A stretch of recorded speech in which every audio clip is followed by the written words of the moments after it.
Ça se reconnaît, je crois. Ça se reconnaît quand quelqu'un traîne quelque chose qui est une nuisance. Mm. Ça se reconnaît parce qu'on enlève nos enfants de là. Quand on a dit non, ça, c'est pas la peine, tu vois.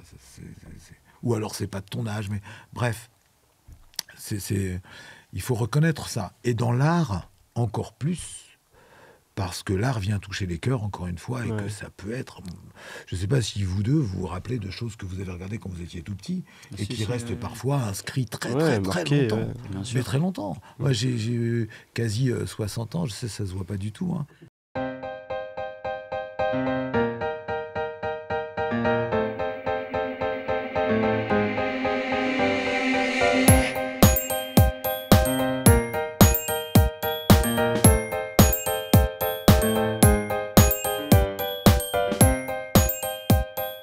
Bonjour à tous et bienvenue dans ce nouvel épisode du podcast Abstraction.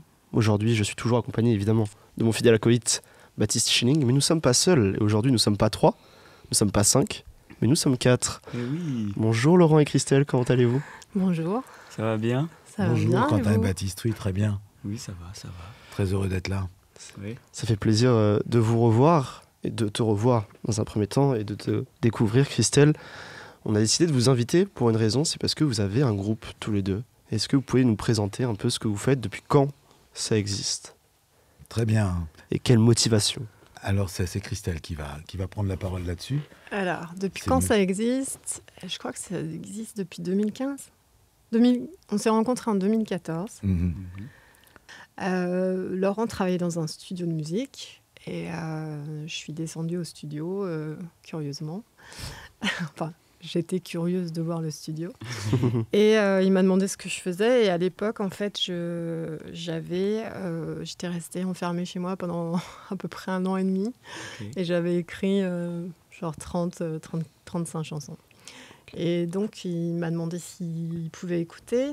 Et j'avais rien parce que j'avais juste créé, en fait. Alors, je lui ai dit que je pouvais revenir avec ma guitare, quoi. Donc, il m'a proposé de revenir le dimanche et je lui ai fait quelques chansons, je sais pas, 4 chansons, un truc comme ça. Mhm. Et il a bien apprécié, je pense. Et il m'a donné des petits conseils judicieux qui se mettaient vraiment au service de chaque chanson.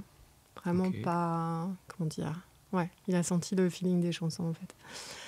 Donc, Et il y a derrière- la connexion un petit peu artistique déjà, dès le début, En- Oui. entre vous Mhm. deux. Bah, en tout cas, entre ma musique, enfin les chansons, et lui, le feeling qu'il avait des Ok. chansons. Oui, et je comprends pourquoi elle dit ça en tout cas. Parce que humainement, c'était un peu plus compliqué. Mais c'était pas compliqué humainement d'une manière générale, mais humainement autour du travail et autour de la collaboration, c'était compliqué. C'est pas le bon terme, mais c'était un petit peu plus volcanique, un peu plus tourmenté, un peu plus. Il y avait tous les moments, mais c'était aussi tourmenté.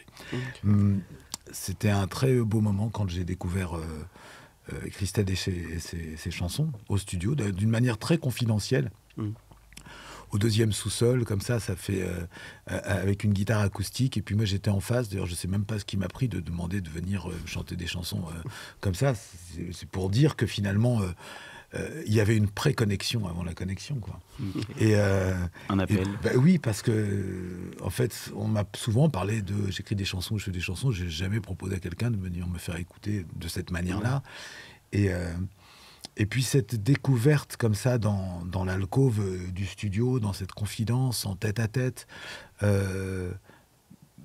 a été pour moi un très beau moment d'intensité et de vérité. C'est-à-dire que j'ai entendu dans les chansons de Christelle, dans sa posture aussi et sa manière de les livrer, j'ai entendu quelque chose de travaillé déjà, d'intense, de vrai, de profond, enfin des tas de mots qui semblent un peu énormes, mais qui ont été franchement ressentis comme ça. Ok. C'était notre rencontre, ça. Donc le premier contact, il se fait artistiquement, dans un premier temps, du coup, autour de la musique. Oui. Et est-ce que c'est quelque chose, j'imagine, du coup, qui vous a suivi durant la suite des années après, derrière ? Est-ce que ça reste quelque chose d'hyper important pour vous ? Est-ce que la musique a même une place dans votre relation à vous, intime ? Est-ce qu'elle est toujours là ou c'est une sphère à part ? ou est-ce que tout évolue ensemble? Par exemple, juste pour vous donner une indication, avec Baptiste, nous, notre amitié, elle a évolué. C'est-à-dire qu'avant le podcast, avant le projet, on avait une amitié qui était top, géniale. Mais le fait de travailler ensemble, de se voir autant, pour travailler, ça a forcément impacté notre amitié et ce qu'on vivait, quoi. Vous n'êtes pas mariés. Parce que nous, on s'est mariés. Pas loin. Pas très long. Nous, on s'est mariés. Finalement, on s'est mariés. Finalement, on s'est mariés. Pas si longtemps après, en 2017. Mais c'est une question, tu veux essayer de répondre? Au début, la musique, c'était un peu la base de notre relation. Ok. Est-ce que c'est la musique qui a fait qu'après, c'est devenu autre chose, ou est-ce que c'est autre chose qui devait se faire et que la musique nous a amenés à pouvoir le faire? C'est un peu difficile à dire, mais la musique, de toute façon, elle est au centre de la vie de Laurent tout le temps. Moi, elle était devenue au centre de la mienne. Ok. J'ai pas du tout le même parcours que lui, donc ça faisait pas si longtemps que ça que je faisais de la musique.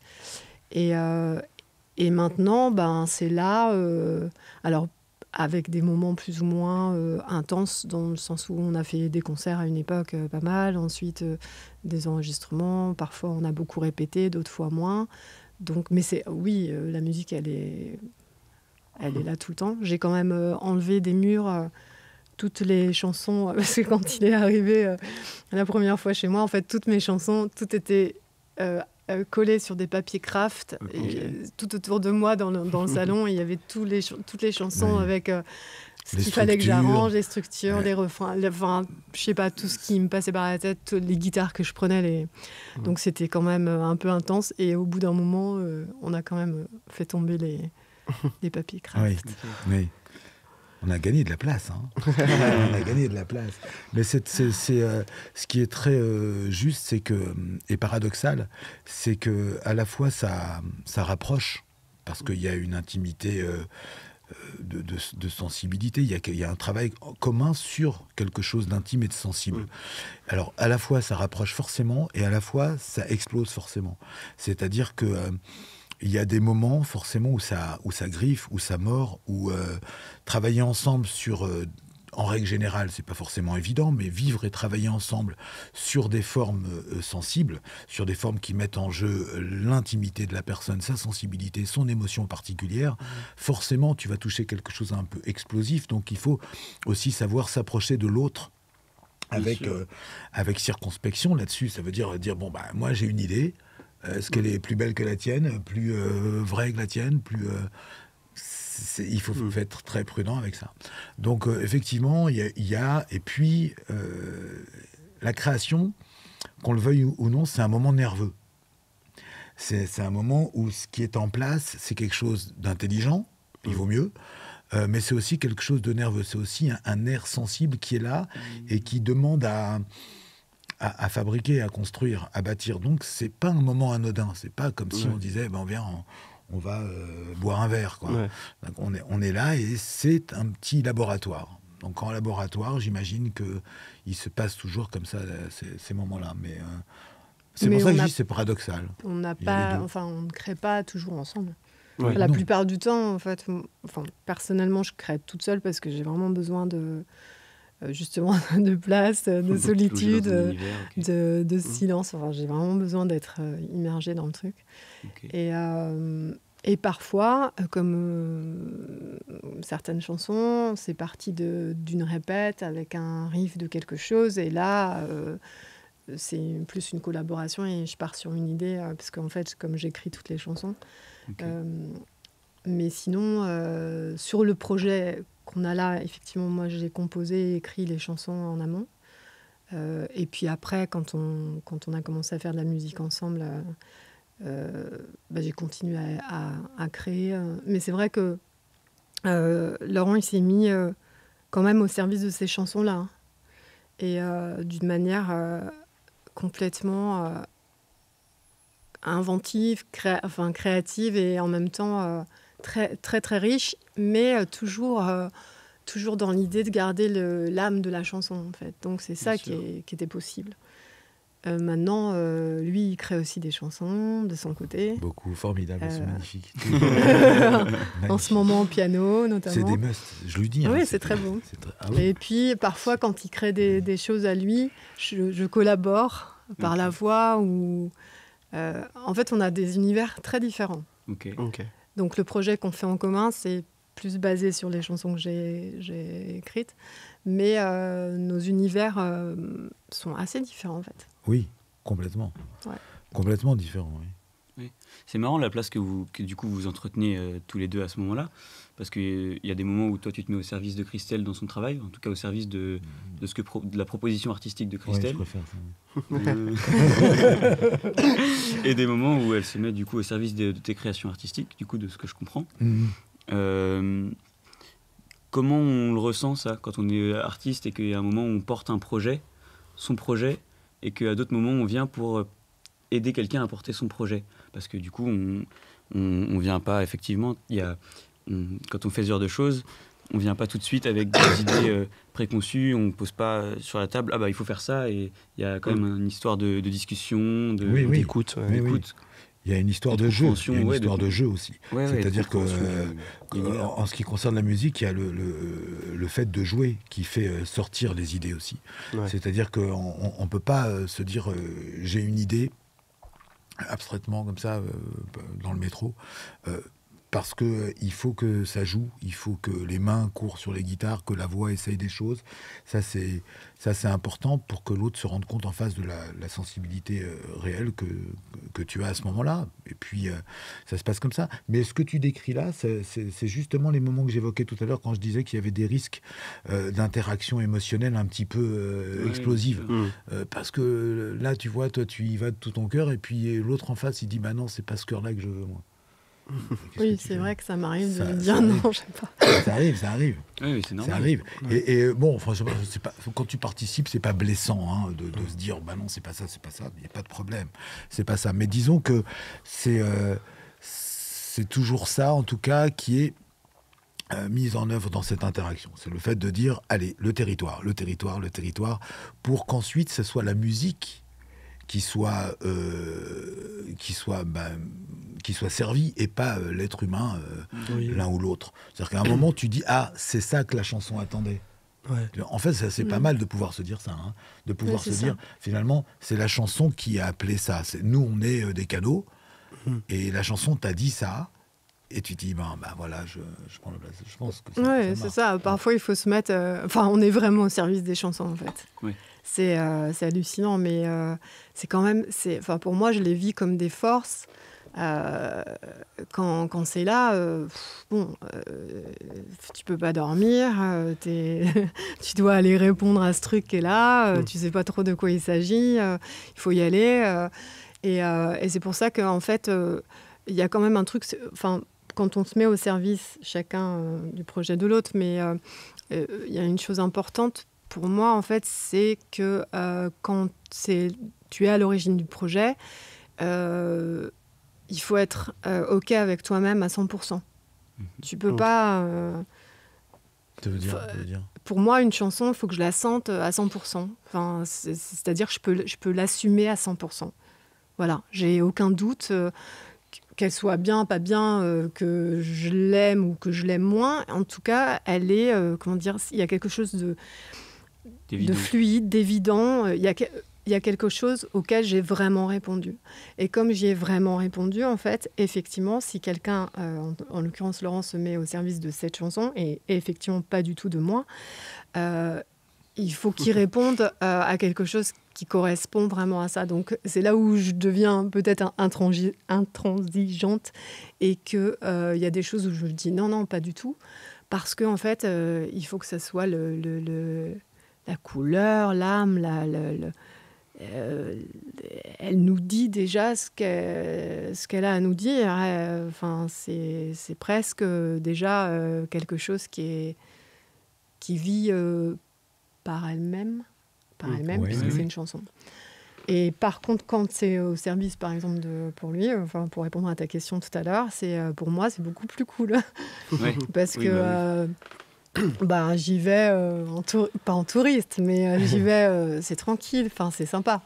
Qu'est-ce que je c'est? Bon, qu'est-ce que tu veux? Ben oui, d'accord. Et voilà, il n'y a pas de poids, il n'y a pas de... Donc c'est très très différent. Ça ne veut pas dire que c'est facile à réaliser. Non. Ça veut dire que ça te décharge d'une responsabilité de répondre à quelque chose ça. qui est venu au monde de ton côté. Mais à chaque fois, en tout cas, c'est toujours un... Il y a aussi le rapport technique à tout ça. C'est-à-dire qu'il faut être capable de réaliser les idées qu'on a. Donc il faut courir après, que ce soit en termes de chant, que ce soit en termes d'instruments, que ce soit en termes de structure.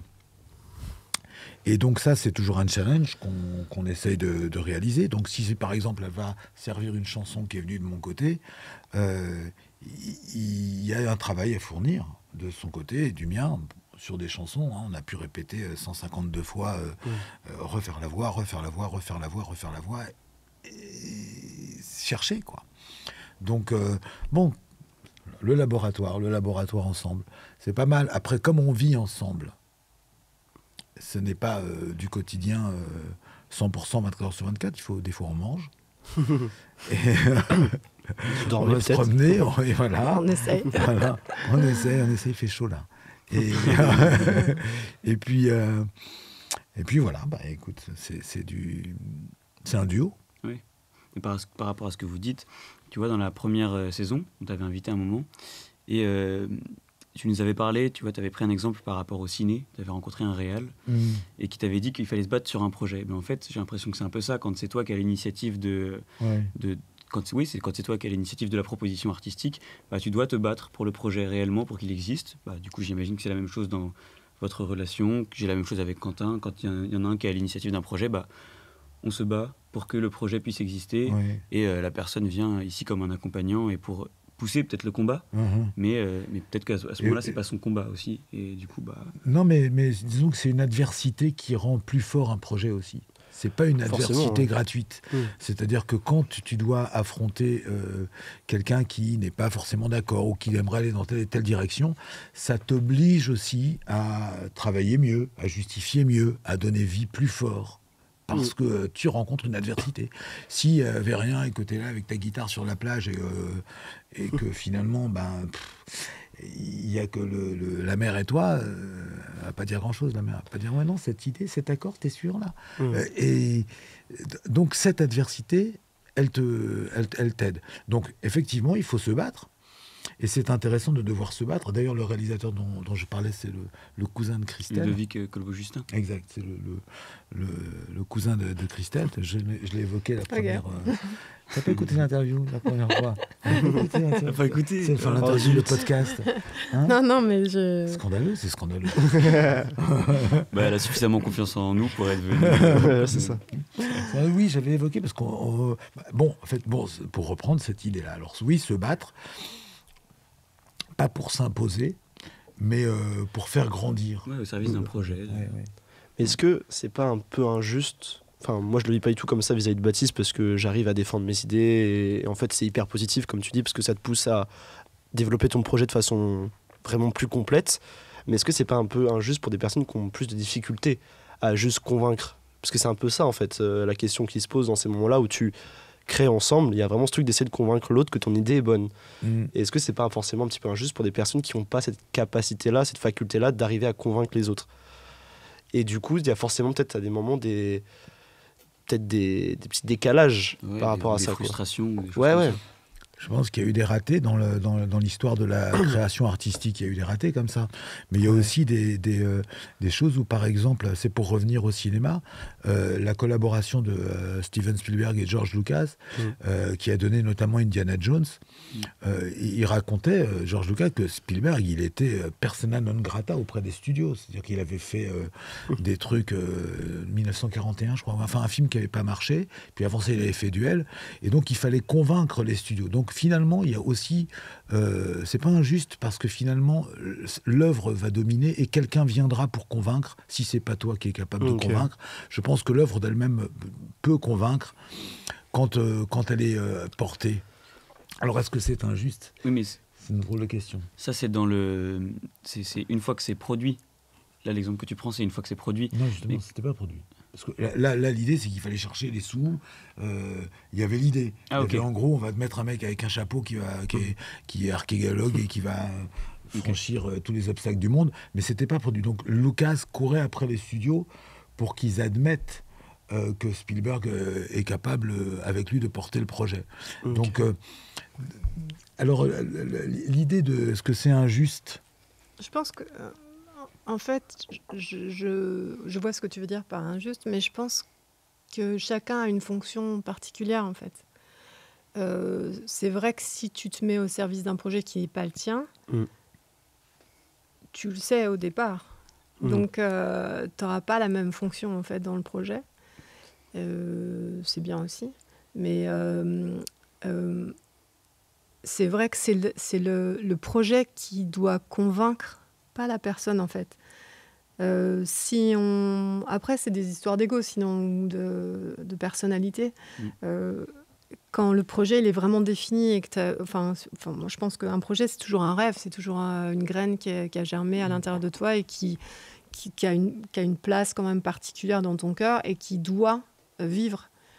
Et pour faire vivre, comme la vie, hein, quand tu vois les pousses qui sortent du bitume ou des trucs comme ça, bon, il faut que ça sorte. Donc, tu peux pas tellement faire autrement que d'être convaincu et de convaincre les autres. Sinon, ça n'existe pas, en fait. Enfin, moi, j'ai vécu ça aussi parce que j'ai fait un peu de cinéma avant et j'ai vécu ça sur le dernier court-métrage que j'ai fait. T'es obligé d'être absolument convaincu. Donc l'autre, après, s'il a vraiment envie d'être au service de ce projet-là, il est convaincu parce que le projet devient très vivant, en fait. Maintenant, effectivement, après, c'est des trucs, moi j'ai envie de créer, mais j'ose pas. Du coup, je suis un peu énervée que l'autre crée, il faut oser. Je pense que Quentin, en fait, ce qu'il disait aussi, parce que on travaille en dehors du podcast, on travaille aussi sur des projets de fiction, etc. Donc et pour le coup, sur ces projets-là, il y a une vraie collaboration, sur certains de ces projets-là, en tout cas, il y a une collaboration au niveau de l'écriture. Et on écrit, en général, d'ailleurs, on est 3, il y a Jean qui travaille avec nous et qui écrit avec nous. Et donc à ce moment-là, comment ça se passe ? On est autour d'une table, on commence à discuter, et puis il y en a un qui dit moi j'ai une idée, parce que on a... Voilà. Et puis sur une idée rebondit une autre idée, puis du coup on pourrait faire ça, et puis ça, voilà, et ainsi de suite.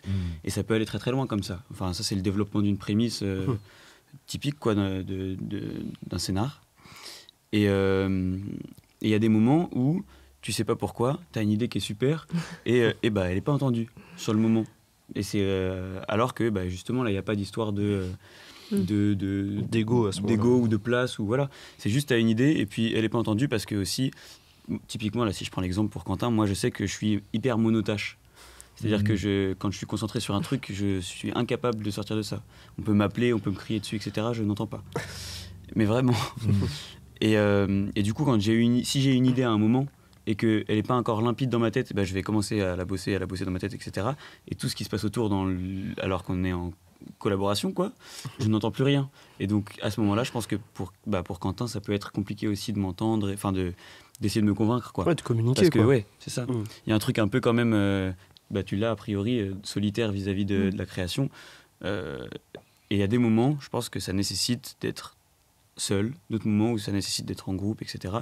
Et quand tu travailles des projets en collaboration, il faut gérer avec ces trucs-là, quoi. Oui. Il faut réussir à faire en sorte que ça matche. Oui. C'est une belle aventure, en tout cas. Oui, et puis, c'est beau aussi, parce que ça apprend beaucoup sur nos fonctionnements, des fois, il faut se retenir. Oui. Et puis, quand tu dis une idée qui est super et qui n'est pas entendue, une idée, c'est aussi un timing. C'est-à-dire que parfois, c'est pas le moment de l'idée. C'est pas que l'idée est super ou pas super, ou que, etc. C'est que parfois, c'est pas son moment. Et comme pour un être humain, d'ailleurs, c'est pas son heure, c'est pas son moment. Alors, il faut avoir confiance aussi que ce qui est semé sera un jour récolté. Ça veut dire par là que il faut pas laisser tomber ces choses-là. Elles sont là et elles se revitaliseront au moment où il faut, pour vivre comme il faut, et parfois d'une manière qui est totalement inattendue. C'est un peu comme ça que ça se passe. Et puis, Christelle et moi, on sait, parce qu'on trimballe des chansons, et puis elles reviennent alors qu'on avait oublié, puis elles sont ceci, et puis elles sont ça, et puis elles se sont peut-être un peu transformées en route, elles ont subi des mutations X ou Y. Quoi qu'il en soit, notre travail ici, il me semble, en tant que créateur, c'est de dire, bon, est-ce que je suis capable, en toute humilité, de me faire le canal de quelque chose qui me dépasse, et puis à un moment de livrer, et de savoir que quand ça va être livré, c'est plus à moi, et c'est plus forcément le moment de défendre avec acharnement ou autre, c'est le moment de laisser vivre, de faire vivre, d'accompagner, et de voir quand ça sera le moment d'éclosion véritable.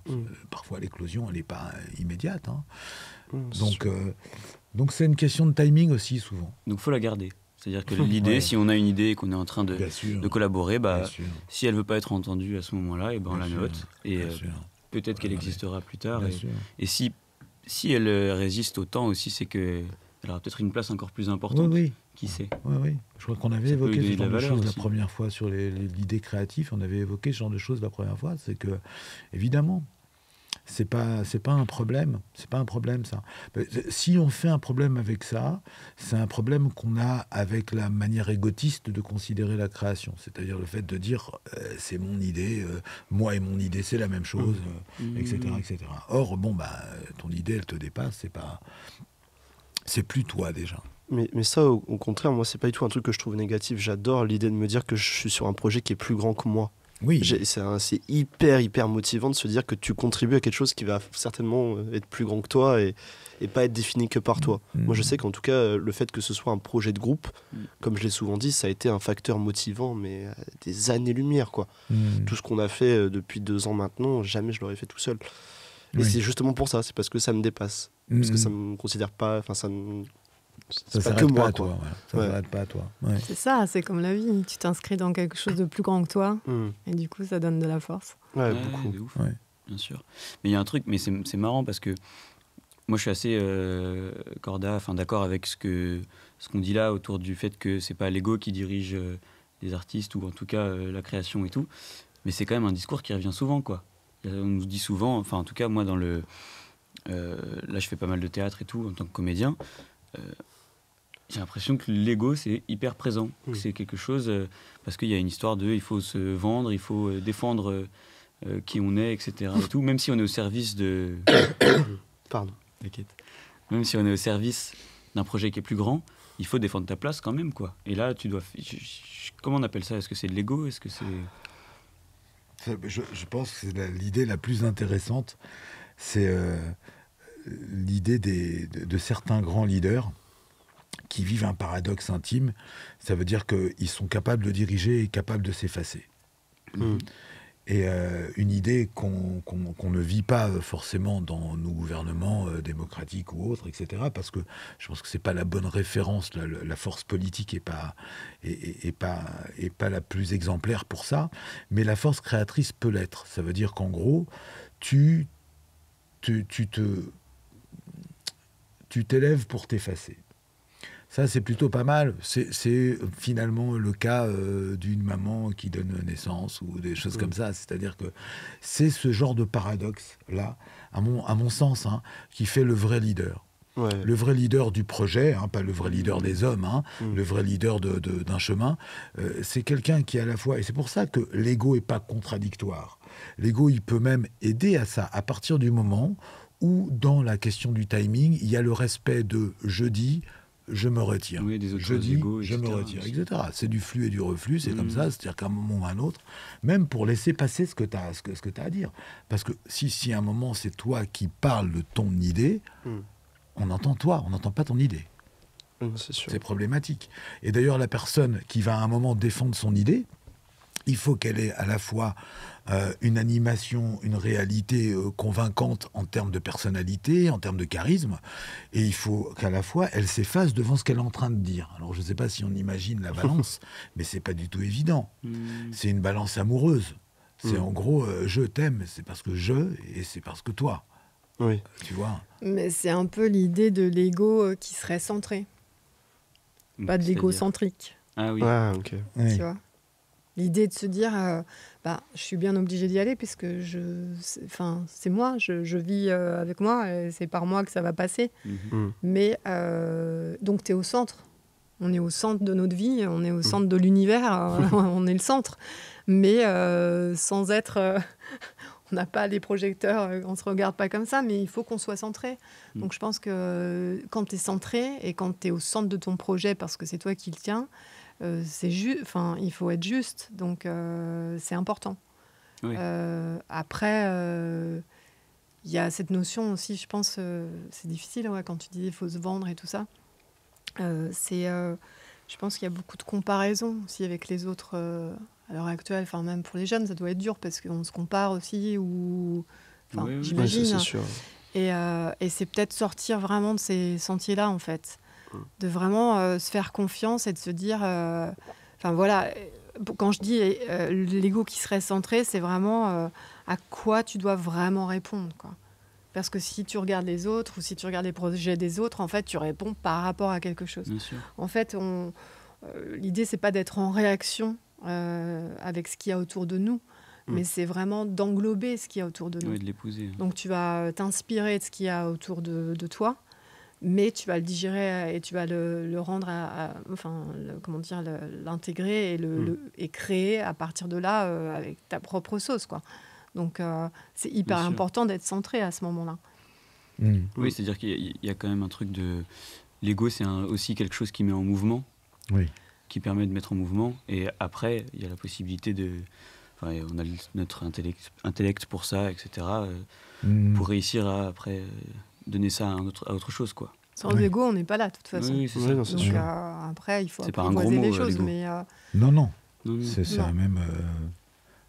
Ça dépend. C'est un très joli mot. C'est un très joli mot et c'est même un beau sentiment. Il y a des gens qui jouent au Lego, d'ailleurs. Ah oui, j'en connais. Ah, tu connais, des gens. C'est dingue. Spécial ça. dédicace. Le Lego, mais c'est parce que je rentre parfois dans la chambre je trouve ça faramineux. Excusez-moi la petite digression, mais je trouve ça énormissime. Je rentre chez j'allais dire un client ou un patient, parce que je vais donner un cours de batterie à domicile. Et donc, je rentre dans la chambre de l'enfant et c'est fou. C'est-à-dire, il y en a partout. Ouais. Partout. Je ne sais pas comment il fait, le gamin, pour être encore là, au milieu de tout ça, avec des pièces partout. Et à chaque fois, je suis épaté parce que je me dis, il y a tout un monde qui construit, qui déconstruit, qui reconstruit. C'est pas loin de ce qu'on est en train de dire, ça. D'ailleurs, le Lego, c'est-à-dire qu'il est là, il est au centre d'un monde de petites pièces en carré, qui enlève, qui agence comme il veut. Ouais. Mais j'avais jamais vu, moi, une pièce remplie comme ça. C'est une piscine de pièces. Mais quelle créativité il faut. Hein. Ah oui. Je les vois aussi avec les Lego. Non, c'est magnifique. Oui. Ça crée le monde de demain. Ça crée le monde de demain. C'est vrai, de toute façon, c'est vrai. Moi, c'est des jeux qui sont top pour le coup, pour la créativité. Moi, ça a plus été les Playmobil quand j'étais plus jeune. Ah oui. C'est-à-dire raconter les histoires à partir de plein de personnages et après tu crées ton monde et t'évolues là-dedans. C'est sûr, c'est des choses qui sont super pour la créativité. Mais c'est marrant d'ailleurs parce que je trouve que vraiment, pour avoir eu pas mal de discussions où justement on parle de créativité, etc., ou même pour revenir sur des jeux d'enfance, etc., je trouve qu'il y a vraiment des gens qui... Tu t'arrives à capter à peu près, t'arrives à savoir à peu près les gens s'ils ont plutôt joué au Lego ou au Playmobil, etc. S'ils ont été plutôt Capla et tout. Ça a des vrais impacts, je trouve, dans leur vie de tous les jours. C'est-à-dire comment ils sont, si c'est plutôt des gens effectivement qui vont raconter des histoires. Il y a des gens, c'est plutôt des bâtisseurs. T'as l'impression qu'ils ont fait aucune école et qu'ils sont ingénieurs alors que voilà. Mais c'est marrant. C'est vrai. Et donc tout ça fait quand même partie de la création et du fait de dire que la création, de toute façon, elle a besoin d'ego parce que déjà, il faut un savoir-faire.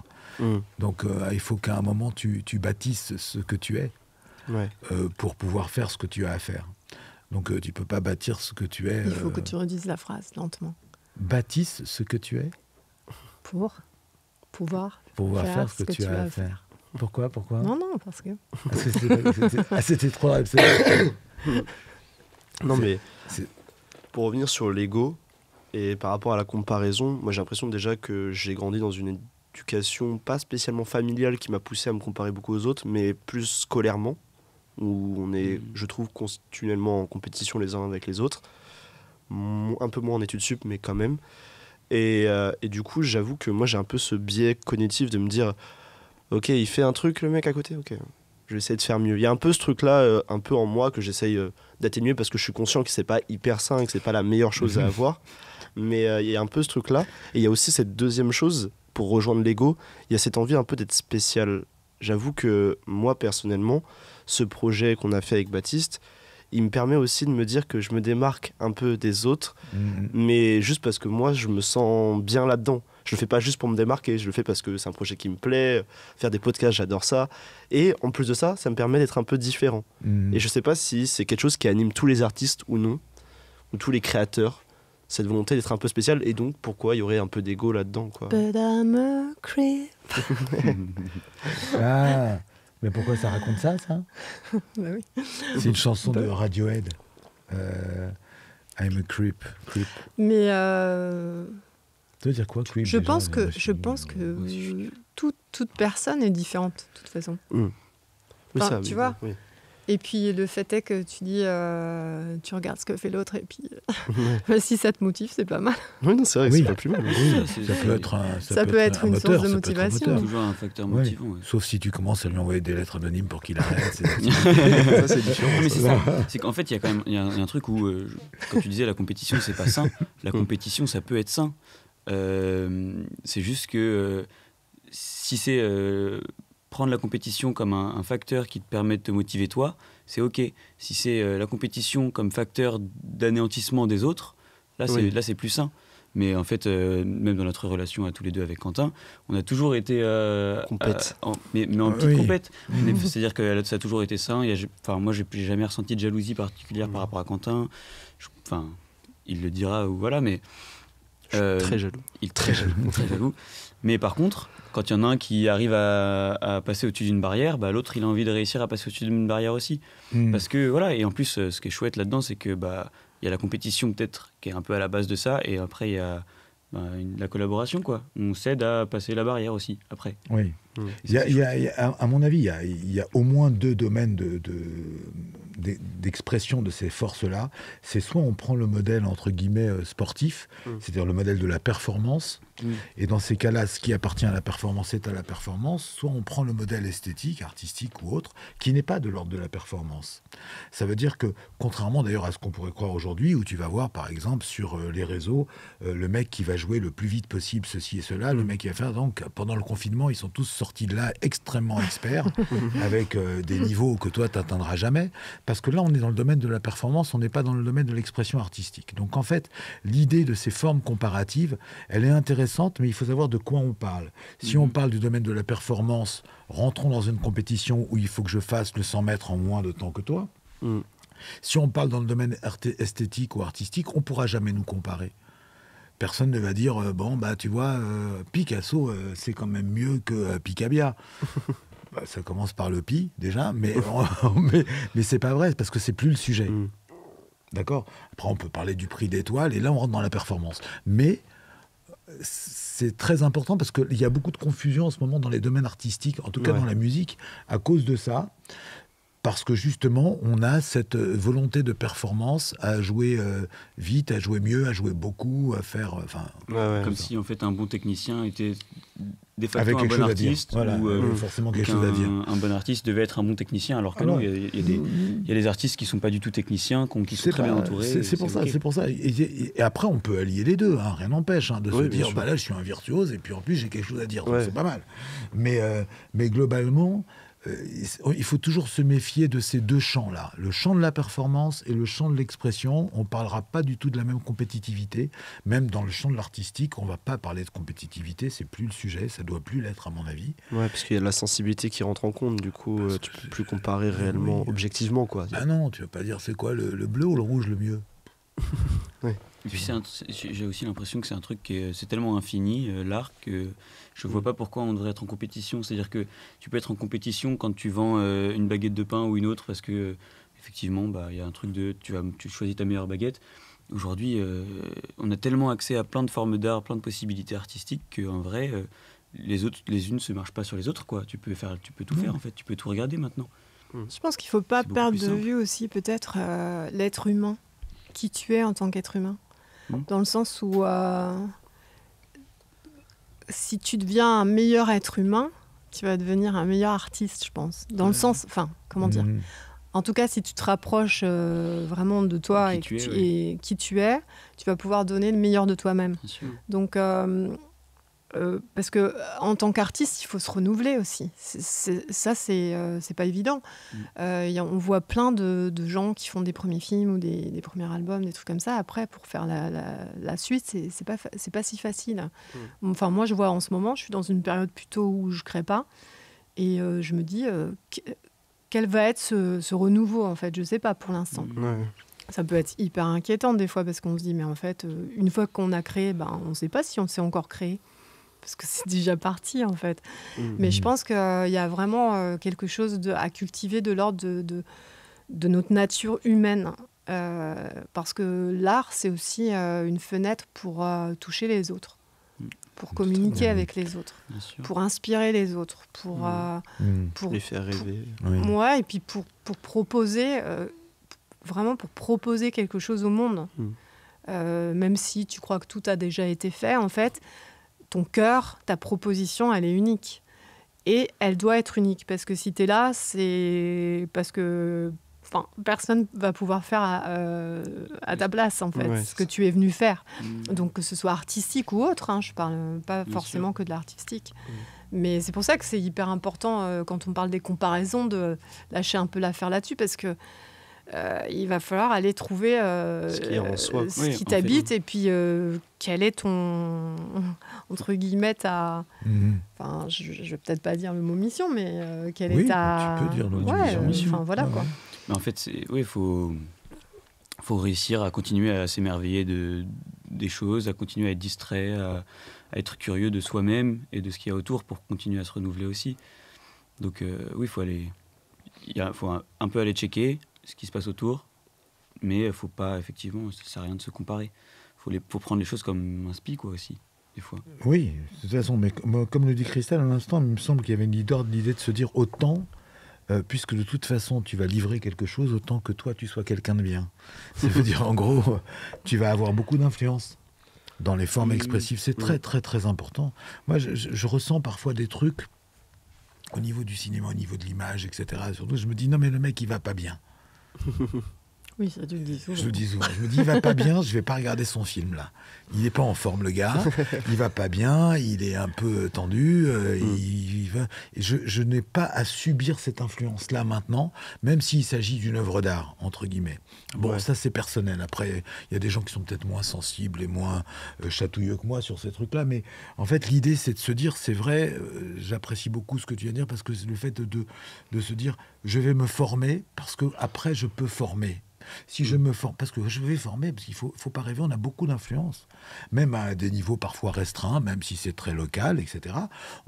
Toucher les cœurs, c'est beaucoup plus fort parfois que toucher les porte-monnaies. Ça veut dire que on a vu passer des hommes politiques de génération en génération.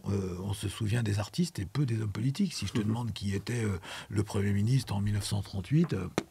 tu vois, mais si on commence à citer des peintres d'époque, des musiciens d'époque, même les générations actuelles les connaissent ou en ont entendu parler, parce que, ne serait-ce que parce que les écoles portent leur nom, et pas le nom des hommes politiques, souvent. D'accord ? Donc ça veut dire que l'influence sur les cœurs est tellement prégnante et tellement vraie que c'est bien de se construire, de faire attention à qui on est pour le faire. Mais dans ce cas-là, qu'est-ce que vous appelez une bonne personne ? Est-ce que c'est une personne qui répond à une certaine vertu, ou voilà, ou est-ce que c'est parce que pour moi c'est quelqu'un qui est aligné avec lui-même. Est-ce que c'est Oui, mais il faut faire attention quand même. Tu peux être aligné avec toi-même, avoir envie de tuer tout le monde. Oui, non, bien sûr. Justement, je sais pas trop en vrai. En fait, je suis assis à côté de lui. Faites attention à toi. Je suis assis à côté de lui. Je crois que quand mais peut-être que en vrai, c'est des questions, c'est métaphysique, quoi. On n'aura pas trop de réponses là-dessus, mais moi j'aspire en tout cas à ce que si on est aligné avec nous-mêmes, en vrai, on fait pas ce genre d'excès. Quand on est aligné avec nous-mêmes, en fait, je trouve qu'on est aussi aligné avec les autres. Et donc, quand on est aligné avec nous-mêmes et donc avec les autres, il y a une histoire de consentement qui se passe, quoi. Ouais. Il faut faire, je sais pas, à Baptiste, pardon, il faut faire attention avec ces termes, parce que aligné avec soi-même, je pense qu'il y a, il y a beaucoup de brume autour de ça. Ouais, sûrement. Aligné avec soi-même, je sais pas. Pas d'abord parce que ça veut dire quoi soi-même? Le matin, on n'est pas pareil que le soir. Donc toute la journée, on a bougé. Tu t'es levé à l'envers. Le midi, t'as faim. L'après-midi, t'es comme ça. Donc c'est un ajustement permanent, ça. Non, je pense qu'on reconnaît tout ce que tu dis, ce que ça veut dire une bonne personne. Si la personne, elle a écrit un poème fabuleux et qu'à l'après-midi, elle a agressé une petite vieille, je m'en fous du poème, tu vois. Oui, oui. Tu vois, Okay. c'est-à-dire que bon, bah voilà, et donc même si le poème survit et que c'est très, ça c'est un grand débat dans l'art, c'est un grand débat dans la société, en philosophie c'est un grand débat, l'artiste et l'homme. Non, moi je parlais pas du tout de ça. J'en étais pas à dire. Être une bonne personne. C'était pas ça. Je parlais pas du fait qu'effectivement il fallait séparer l'homme de l'artiste ou pas. Je disais juste que, en fait, j'ai le sentiment moi personnellement que quand je peux me regarder dans la glace, bah c'est que tu vois, c'est que c'est ok quoi, et que c'est que je suis une bonne personne, d'être en accord avec ce que tu fais, ce que tu dis, quoi. c'est ça. Mais suivant les valeurs qu'on m'a transmises, etc. Oui, c'est un taf, ça. Après, pour revenir sur ce qu'il disait tout à l'heure, Laurent, quand il veut pas regarder un film parce qu'il a l'impression que le mec est pas bien, il y a des nuances là-dedans, dans le sens où moi je me suis souvent posé la question quand je créais avec par un moment parce que je vais créer avec des émotions, ou peut-être des émotions qui n'étaient pas, qui étaient un peu down. Et ça m'a posé vraiment la question à une époque de me dire, mais... Et en fait, je me rends compte que ces choses-là, en fait... je crois pas qu'il faille se censurer quand on est en train de créer de toute façon, parce qu'il faut que ça sorte. Et il faut plutôt, apprivoiser ce qui arrive et se mettre à la hauteur de ce qui arrive. Mais parfois, en fait, on ne crée pas forcément avec le truc qu'on aurait... je sais pas, tu as envie d'être super joyeux et faire ta pure chanson. Et en fait, non, arrive une espèce de déprime qui te prend... moi, je sais que ça m'est arrivé de temps en temps, ça, vraiment, un truc qui monte, je suis pas bien, je dis, ah... Et en fait, d'un seul coup, je vais pondre une chanson, et ce truc où j'étais pas bien donne cette chanson. Et du coup, le contraste, il est hyper bizarre. Et ça veut pas dire que la chanson va être triste, mais ça veut dire que des fois, je me suis posé la question, mais quand même, cette énergie et tout qui arrive par cette forme-là. Et je pense que ce qu'on crée, en fait, ça va toucher peut-être pas tout le monde. Il y a des gens que ça touchera pas, parce que ça n'a pas besoin de les toucher à la limite. Et puis d'autres, ça va aller droit au but. Donc, en ça, je pense qu'il faut... je pense qu'on ne crée pas toujours d'une manière... tu vois, quand tu disais pas bien. Après, je comprends ce que tu veux dire. Si ça... moi, il y a des films que je ne peux pas regarder parce que psychologiquement, c'est des trucs, c'est tordu, par exemple. Et quand c'est tordu, là, pour le coup, je ne peux pas, quoi. Mais en termes d'émotion, et des fois de se dire, mince... comment je vais influencer les gens si je suis triste là en faisant ma chanson, est-ce que je vais les rendre tristes? Et en fait, non, parce que parfois même une chanson triste va aider les gens à pleurer. Bien sûr, et au contraire, va les libérer. Et donc je pense qu'il faut y aller avec... C'est pas pareil. C'est pas pareil, parce que là, on parle de sentiments. On parle de sentiments, ça veut dire par là, si t'es down, par exemple, si t'es un mode un peu dépressif, tu vas sortir du blues, tu vas faire des trucs comme ça. C'est pas pareil que d'avoir une certaine idée du monde et d'en être à peu près sûr, et de la livrer par l'image, et de la livrer, c'est pas du tout pareil. C'est pas, quand je dis que quelqu'un ne va pas bien, c'est pas quelqu'un qui est triste ou qui est pas en forme, c'est quelqu'un qui souffre. Oui, mais soudain, qui va se faire un porte-drapeau de ça, par exemple, qui va être tyrannisé par sa douleur et qui va vouloir tyranniser par sa douleur. Alors, on va me dire, je sais pas si c'est bien clair, mais l'idée, c'est pas, tiens, j'ai une certaine émotion qui me dépasse et je vais la livrer, et c'est comme ça, etc. C'est très différent de dire, waouh, là, il faut du sang, là. Tu vois, moi j'aime bien, là, du sang, on va mettre un truc bien violent, là, parce que c'est ça que je ressens. Et là, ça devient d'un seul coup autre chose, parce que je prends le pouvoir. Je suis pas juste je prends le pouvoir sur le cœur de l'autre par une idée, alors qu'en musique, c'est pas des idées qui passent. C'est pas des idées. Alors, il faut se méfier, il y a des musiques militaires, il y a des hymnes méchants, il y a des trucs, etc. Donc, il y a aussi des formes d'influence. Mais, je sais pas pourquoi on en est arrivé à parler de ça. C'est l'idée de la bonne personne ou le truc, c'est l'idée de... On peut être une très bonne personne et ressentir des choses pas terribles. C'est pas un problème. Hein, on peut être une bonne personne triste, une bonne personne désespérée, en colère. On peut être une bonne personne dans tous ces états-là. Ça se reconnaît, je crois. Ça se reconnaît quand quelqu'un traîne quelque chose qui est une nuisance. Ça se reconnaît parce qu'on enlève nos enfants de là. Quand on dit non, ça c'est pas la peine, tu vois. Ou alors c'est pas de ton âge, mais bref, il faut reconnaître ça. Et dans l'art, encore plus, parce que l'art vient toucher les cœurs, encore une fois, et que ça peut être... Je sais pas si vous deux, vous vous rappelez de choses que vous avez regardées quand vous étiez tout petit, et qui restent parfois inscrits très marqué, longtemps. Bien sûr. Mais très longtemps. Moi, j'ai eu quasi 60 ans, je sais, ça se voit pas du tout, hein. J'ai quasi 60 ans, et en fait, il y a des choses, mais c'est sûr, de quand j'avais 10 ans, 11 ans, 12 ans. Je me rappelle, une fois, je digresse encore, excusez-moi, je voulais regarder, il y avait un truc qui s'appelait le cinéma de minuit, ou je sais pas quoi, c'était vendredi soir, et j'avais négocié avec mes parents pour regarder ce film qui s'appelait Les chariots de l'enfer, ou un truc comme ça, et négocier, hein. Et papa, je serai là, mais je me mets devant la télé, parce que ça n'existe presque plus, mais c'était une télé, et donc je me mets devant la télé, seul dans le salon. J'ai allumé, ça fait oh, j'ai fait j'ai éteint. Et je suis parti me coucher tout de suite. Parce que tout de suite, tu ressens enfant. Alors, t'imagines un peu, et c'est un souvenir donc qui a 50 ans quasiment, ce truc-là. Et comme quoi, c'est extrêmement faut faire puissant, attention. extrêmement sensible, c'est très beau. L'art a un vrai impact sur les gens, et le cinéma, magnifique. c'est vrai que le cinéma particulièrement, parce que c'est très immersif. Donc tu vis vraiment une expérience, là où quand tu regardes un tableau, peut-être un peu moins. Tu peux te laisser évidemment emporter, mais peut-être un peu moins. Et même moi, par exemple, je sais que je suis pas du tout à l'aise vers les films qui sont axés sur la violence, mais une violence très crue et tout ça. Moi, je sais que c'est des choses qui m'intéressent pas et qui me bloquent totalement. C'est-à-dire que je vais être hyper touché par ce que je vais voir.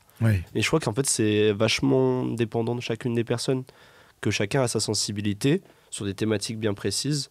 Moi, par exemple, je sais que sur la violence, je suis pas du tout adepte de cette chose-là, et que moi, ça va me brusquer, ça va juste être désagréable pour moi.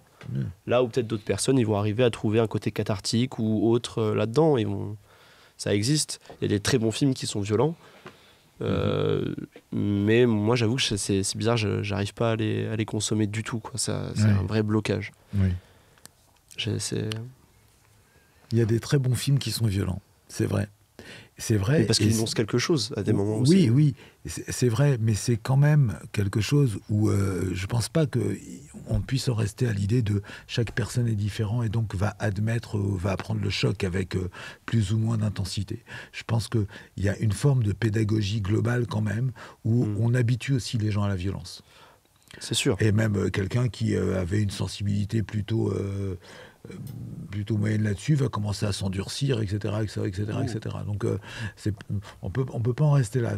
Et c'est vrai que c'est très, très délicat parce qu'aujourd'hui, il n'y a pratiquement pas de stop là-dessus. D'autant plus que, tu sais, à l'époque, il y avait les carrés blancs, les trucs comme ça, c'était violent. Oui, c'est vrai. Hein, donc là, il n'y a plus. Tout le monde peut tout voir. Tout le monde peut tout voir. Donc, c'est très, très délicat de dire, bon, alors il y en a pour tous les goûts. Et de se débarrasser du sujet comme ça. Parce que ça va vers le fonctionnement de toute une société, de se dire, est-ce qu'on n'est pas finalement en train de se désensibiliser, de rendre ça absolument... D'ailleurs, c'est le cas. Hein. Aseptisé, que tout le monde accepte une violence extrême. En fait, de moins en moins sensible à ça. Enfin, bon, ça c'est vaste. Mais c'est aussi une façon, des fois, de la pointer du doigt, cette violence-là. Il y a des moments où c'est gratuit et pas nécessaire, pas juste, etc. Pas juste. Il y a des moments où la violence, enfin, je sais pas, pour moi, History of Violence de Cronenberg, la violence, elle est justifiée. Bah ouais. Mais parce que justement, ça vient dénoncer ce truc-là, quoi. C'est parce que c'est Cronenberg. Non, Ouais. c'est pas Non, parce mais que c'est si, chronométré. si. Moi, je pense que c'est parce que c'est comme quand je le disais à Christelle sur d'autres trucs, même c'est quand c'est Scorsese. Mm. Ça veut dire que ça dépend de qui ça vient. Oui, bah oui. La manière de, l'intelligence de, la forme responsable. Il y a des gens qui ressentent cette responsabilité et qu'ils vont pas le faire n'importe comment. Donc, c'est pas que la violence en elle-même est justifiée, ou comme tu dis, elle vient pointer du doigt, et même elle vient créer une répulsion. Oui. Oui. Je pense que ça existe, ça. Mm. Je pense que ça existe. La coutume l'oblige. Dernière question. Laurent y a déjà répondu. Il pourra Ah. évidemment y répondre s'il en a envie. Oui. Mais on va te demander avec Baptiste quel est un moment d'abstraction pour toi. Donc c'est-à-dire un moment où tu as l'impression de t'évader et de faire abstraction du monde qui t'entoure. À quel moment tu ressens ces deux sentiments conjointement? De m'évader et de faire partie quand je crée. Quand tu crées. Mm. Ok. Mm. Comment ça se formalise un petit peu, Mm. cet instant-là, le moment où tu crées? Une grande concentration, une grande présence. Ouais. Ouais. Et un grand silence, mais de la force, quoi. Je sais pas, c'est... Ok. Merci beaucoup en tout cas. Merci à vous. Ah, Bah, pardon. oui. Non, qu'est-ce qu'il y a? Non, Mais tu j'ai dois y déjà répondre répondu il y a encore un an. Mais tu as le droit de nous. Abstraction. J'ai déjà répondu. Ok. Voilà. Non, mais parce que ce que j'avais répondu, il me semble d'ailleurs, ça te J'ai- concerne un petit peu, mais parce que tu n'as Ah. pas écouté. Aïe aïe aïe. Tu peux écouter jusqu'à la fin. T'es Laurent. invité Ouais. chez des gens, tu peux pas faire comme ça. Mais justement, je voulais être neutre. Non. Je vais ne pas avoir d'a priori. Écoute, voilà, abstraction, évasion. Mais je trouve d'abord que c'est un. Ça y est, je m'y suis fait. Je me suis fait très très vite au nom de cette prod. Et je trouve que c'est un vrai nouveau mot qui a sa place. Ça y est, en tout cas dans ma sphère culturelle personnelle, intime, ça y est, ça a sa place. Ça veut dire que ce n'est plus besoin de me faire penser à quoi que ce soit X ou Y, c'est une abstraction. Mmh. Quand tu dis ça de quelque C'est chose, tu as répondu. Bravo, en tout cas. Oui, Merci, merci beaucoup. merci beaucoup. Merci à beaucoup. vous, c'était un Et puis plaisir. merci beaucoup à David et à à Mathieu Mathieu. en bas là. Bravo, Bravo à pour tout le votre patience, votre dévouement, super. Et puis alors Quentin, Baptiste, formidable. Merci beaucoup. C'est Merci toujours beaucoup Christelle. c'est un délice. C'était un plaisir. Non, c'était vraiment aussi un plaisir Ouais. pour moi. Trop chouette. Merci de nous avoir invités. Avec grand plaisir. Merci à vous d'avoir regardé cet épisode. On espère qu'il vous a plu. Nous on se retrouve la semaine prochaine pour une nouvelle vidéo et on vous fait des bisous. Tchuss.